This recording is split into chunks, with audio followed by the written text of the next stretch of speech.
ಮೀಡಿಯಾದವ್ರು ಹೋಗಿ ಸಣ್ಣ ಮಕ್ಕಳ ಹೋಗಿ ನಮ್ ಬಾಸ್ ಬಗ್ಗೆ ಕೇಳಿದ್ದಾರೆ. ಒಂದೊಂದು ಉತ್ತರನು ಯಾವ ರೀತಿ ಕೊಟ್ಟಿದ್ದಾರೆ ಅಂದ್ರೆ ಅವ್ರು ಹೋಗಿ ಯಾಕಾದ್ರೂ ಕೇಳದ್ನಪ್ಪ, ಯಾಕಾದ್ರೂ ಕೆಣಕದ್ನಪ್ಪ ಈ ಮಕ್ಳನ್ನ ಅನ್ನೋ ರೀತಿಗೆ ಉತ್ತರ ಕೊಟ್ಟಿದ್ದಾರೆ.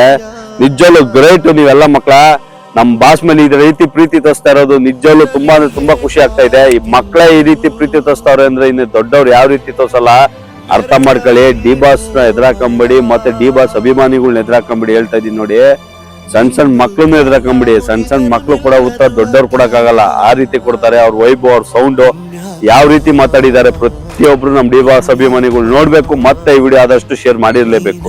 ಲಾಸ್ಟ್ ಅಲ್ಲಿ ಜೈ ಡಿ ಬಾಸ್ ಅನ್ನಿ ಪ್ಲೇ ಮಾಡ್ತೀನಿ ನೋಡಿ ವಿಡಿಯೋ. ಯಾಕೆ ಕೊಡ್ತಾರೆ ಇಂತ ಕಷ್ಟ? ಯಾಕೆ ಬೇಕು? ಯಾಕೆ ಇದೇನ ಕಾನೂನು? ತಪ್ಪರಿಗಳನ್ನ ಇದೇನ ಸರಿ? ಎಲ್ರಿಗೂ ಒಂದೇ ಅಪ್ಪ. ಇವಾಗ